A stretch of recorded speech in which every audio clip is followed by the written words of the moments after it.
पाकिस्तान के बलूचिस्तान प्रांत से जुड़ी एक बेहद खतरनाक आतंकी साजिश का खुलासा हुआ है। हालिया खुफिया रिपोर्ट और तस्वीरों और सुरक्षा एजेंसियों के आकलन के अनुसार पाकिस्तान की खुफिया एजेंसी आईएसआई अब दो खूंखार आतंकी संगठनों लश्कर तैयबा और इस्लामिक स्टेट खुरासान प्रांत को एकजुट कर एक साझा नेटवर्क खड़ा कर रही है। इसी पर देखिए हमारे खास पेशकश पाक के आतंकी साजिश का खुलासा।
बलूचिस्तान पहुंचा और वहां एक जिगरा सभा आयोजित की, जिसमें बलूच विद्रोहियों के खिलाफ जिहाद छेड़ने का ऐलान किया गया। लश्कर के डिप्टी सैफुल्लाह कसूरी ने भी कहा कि जो पाकिस्तान के खिलाफ है उन्हें मिटा दिया जाएगा।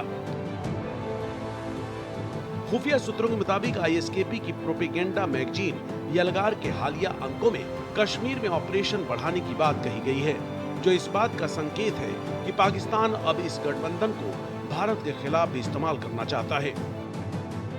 विशेषज्ञों का कहना है कि आईएसआई अब अलग अलग विचारधारा वाले आतंकी संगठनों को मिलाकर एक साझा नेटवर्क बना रही है, ताकि अपने हाइब्रिड वॉरफेयर एजेंडा को आगे बढ़ाया जा सके। लश्कर की बलूचिस्तान में मौजूदगी नई नहीं है, उसका मरकज तकवा क्वेटा में सालों से चल रहा है। 2002 से 2009 के बीच लश्कर का ट्रेनिंग कैंप वहीं था, जहां इंडियन मुजाहिदीन के संस्थापक यासीन भटकल ने भी हथियारों की ट्रेनिंग ली थी। सूत्रों के मुताबिक एलईटी और आईएसकेपी का ये नया गठजोड़ दक्षिण एशिया की सुरक्षा के लिए गंभीर खतरा है। पाकिस्तान की आईएसआई अब इन संगठनों का इस्तेमाल न केवल बलूच विद्रोहियों और अफगानिस्तान के भीतर तालिबान विरोधी गुटों के खिलाफ कर रही है, बल्कि कश्मीर में आतंक को दोबारा जिंदा करने की तैयारी भी कर रही है। बलूचिस्तान से निकली ये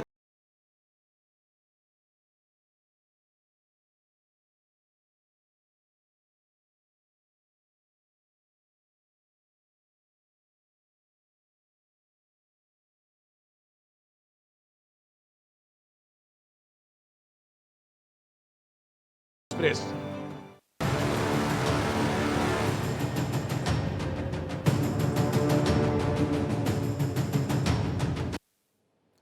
पाकिस्तान जल दैत्य बनना चाहता है। जी हां, पानी में जंग होगी और निशाना होगा भारत। यह दावा है पाकिस्तान के एक पूर्व नौसेना विशेषज्ञ का, और अगर यह महज बयान नहीं बल्कि इशारा है तो खतरे की घंटी अब बज चुकी है। सूत्रों के मुताबिक पाकिस्तान की नौसेना हिंद महासागर में एक साइलेंट ऑपरेशन की तैयारी कर रही है। खुफिया गश्त, पनडुब्बी मूवमेंट, इलेक्ट्रॉनिक सर्विलांस और भारत के अंदर तक दखल देने की साजिशें। सवाल सीधा है कि क्या पाकिस्तानी नेवी भारत की समुद्री सीमाओं को छेड़ने जा रही है? क्या भारत के आर्थिक और सामरिक हितों पर मंडरा रहा है कोई नया समुद्री खतरा? और सबसे खतरनाक बात, पाकिस्तानी एक्सपर्ट खुद कह रहे हैं अब जंग पानी में होगी, भारत के अंदर तक जाएगी। क्या यह सिर्फ एक शब्द है या कोई बड़ी योजना का हिस्सा? क्या पाकिस्तानी नौसेना ने अपनी तैनाती और रणनीति को भारत के खिलाफ मोड़ना शुरू कर दिया है?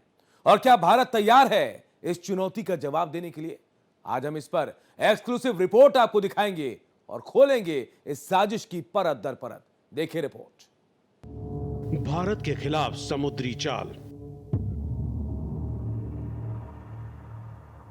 पाक नेवी के इरादे खतरनाक।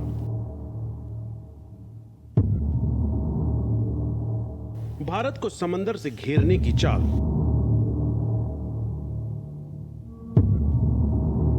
पाक नेवी की हरकतों पर नजर।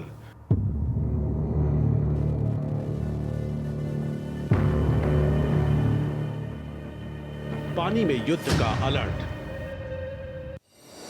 भारत के रक्षा मंत्री राजनाथ सिंह और सेना प्रमुख उपेंद्र द्विवेदी की कड़ी चेतावनियों के बाद भी पाकिस्तान खौफ में है। अब पाकिस्तानी नौसेना ने नोटामार नाविकों के लिए नोटिस जारी किया है। नोटामार के बारे में पाकिस्तानी विशेषज्ञ कमर चीमा का कहना है कि पाकिस्तानी नौसेना समुद्र में किसी बड़ी घटना की तैयारी कर रही है। नोटामार अक्सर अभ्यास के लिए जारी किए जाते हैं, लेकिन भारत की चेतावनी को देखते हुए ये कोई बड़ी घटना हो सकती है। कमर चीमा ने कहा, पाकिस्तानी नौसेना ने एक नोटामार जारी किया है, जिसका मतलब है कि पाकिस्तान के जल क्षेत्र में कुछ बड़ा होने वाला है। हमने अक्सर देखा है कि भारत यहाँ नोटामार जारी करता है। भारत कभी कभी नोटम जारी करके कहता था कि वे हवाई अभ्यास करने जा रहे हैं। कमर चीमा ने बताया कि पाकिस्तान ने हाल ही में फतह 4 मिसाइल का परीक्षण किया था और कई लोग पूछ रहे थे कि फतह 3 का परीक्षण क्यों नहीं किया गया। फतह श्रृंखला की खासियत यह है कि जब पाकिस्तान ने भारत पर हमला किया तो फतह 1 और फतह 2 मिसाइलें दागी गई। चीमा के मुताबिक फतह 4 मिसाइल की मारक क्षमता 750 किलोमीटर है, इसलिए आप इसके महत्व और मूल्य को समझ सकते हैं। ये पाकिस्तानी मिसाइलें भारत की ताकत के आगे बेअसर साबित हुई। फतह 4 का परीक्षण पाकिस्तान की ओर से एक संदेश है कि अब वह भारतीय क्षेत्र में हमले की योजना बना सकता है। बता दें, 2 अक्टूबर को विजयदशमी के मौके पर भारत के रक्षा मंत्री राजनाथ सिंह ने गुजरात के भुज के एक सैन्य अड्डे से पाकिस्तान को चेतावनी दी कि सर क्रिक पर किसी भी तरह का हमला उसके इतिहास और भूगोल दोनों को बदल देगा। उन्होंने कहा, भारतीय सेना और सीमा सुरक्षा बल भारत की सीमाओं की सतर्कतापूर्वक रक्षा कर रहे हैं। अगर पाकिस्तान सर क्रिक क्षेत्र में हमला करने की हिम्मत करता है तो उसे ऐसा करारा जवाब मिलेगा जो इतिहास और भूगोल दोनों बदल देगा।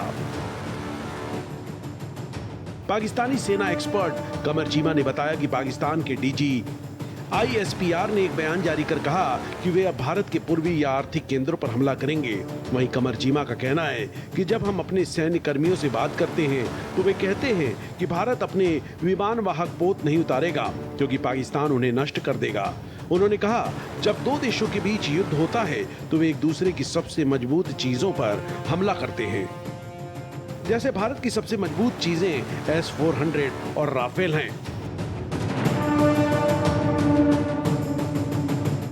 बता दें, पाकिस्तान बड़ी तेजी से अपने सबमरीन फ्लीट को बढ़ाने में जुटा है। भारत के खिलाफ ब्लू वाटर में साजिश को अंजाम देने के लिए चीन से 8 हंगोर सबमरीन की खरीद की है। 3 सबमरीन उसे मिल भी चुके हैं, लेकिन अब पाकिस्तानी नेवी को उनकी चिंता सता रही है क्योंकि भारतीय नेवी ने एक के बाद एक anti submarine warfare shallow water craft को शामिल करना शुरू कर दिया है। इसी कड़ी में भारतीय नौसेना में पूरी तरह से स्वदेशी anti submarine warfare shallow water craft Androth शामिल हो गया है, जिसमें विशाखापत्तनम में आंद्रोत को आधिकारिक तौर पर नेवी के बेड़े में शामिल किया गया। बता दें, सबमरीन का इस्तेमाल डिफेंसिव और ऑफेंसिव ऑपरेशन के लिए किया जाता है। यह आसानी से 30 से 40 मीटर की गहराई वाले इलाकों में ऑपरेट कर सकती है। पाकिस्तान ने अपने अंडर वाटर ऑपरेशन की ताकत को बढ़ाने के लिए चीन से 8 हंगोर सबमरीन की खरीद की है, लेकिन पाकिस्तानी हंगोर सबमरीन अगर कभी भूल से भी तट के पास भारतीय जंगी जहाज को निशाना बनाने की कोशिश करती है तो उसका हश्र पाकिस्तानी सबमरीन PNS गाजी जैसा ही होगा। भारत की anti submarine warfare shallow water craft दुनिया की किसी भी सबमरीन का पता लगाकर उसे खत्म कर देगी। Bureau report, Bharat express.